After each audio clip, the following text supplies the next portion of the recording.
আসসালামু আলাইকুম, সবাই কেমন আছেন?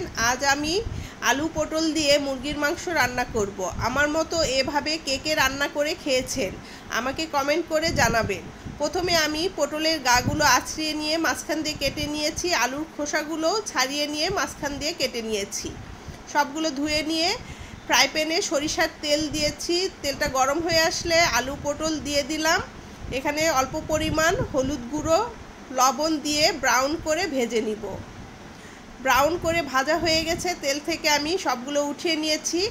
ওই তেলেই গরম মশলা, তেজপাতা দিয়ে দিলাম। এখানে আগে থেকেই মুরগির মাংস কেটে ধুয়ে রেখেছিলাম, মুরগির মাংসগুলো দিয়ে দিলাম। দিয়ে এভাবেই কিছুক্ষণ মুরগির মাংসগুলো আমি ভেজে নিব তেলে।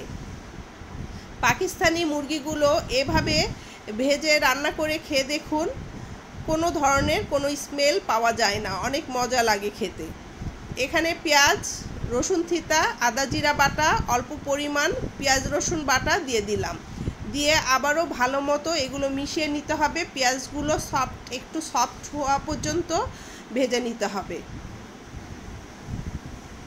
এখন এখানে আমি স্বাদ মতো লবণ, ধনিয়া গুঁড়ো, মরিচ গুঁড়ো, হলুদ গুঁড়ো সবগুলো দিয়ে দিলাম। দিয়ে আবারও ভালো মতো একটু মিশিয়ে নিব।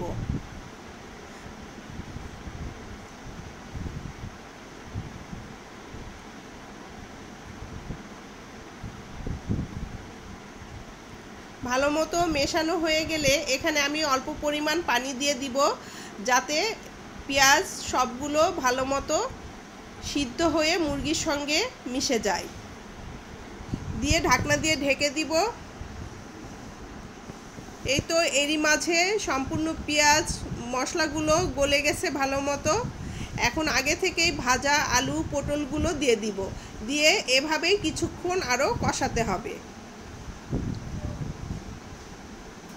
ভালো মতো কষাই নিয়ে এখানে পরিমাণ মতো পানি দিয়ে দিব। যে পরিমাণ মতো আমি ঝোল রাখবো সেই পরিমাণ মতো পানি দিয়ে দিব। দিয়ে ঢাকনা দিয়ে ঢেকে দিব।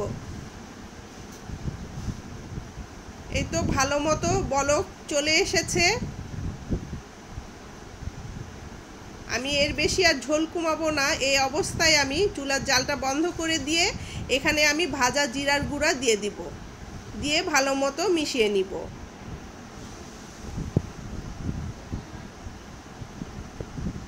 এই তো তৈরি হয়ে গেল মজার আলু পটল দিয়ে মুরগির মাংসের ঝোল।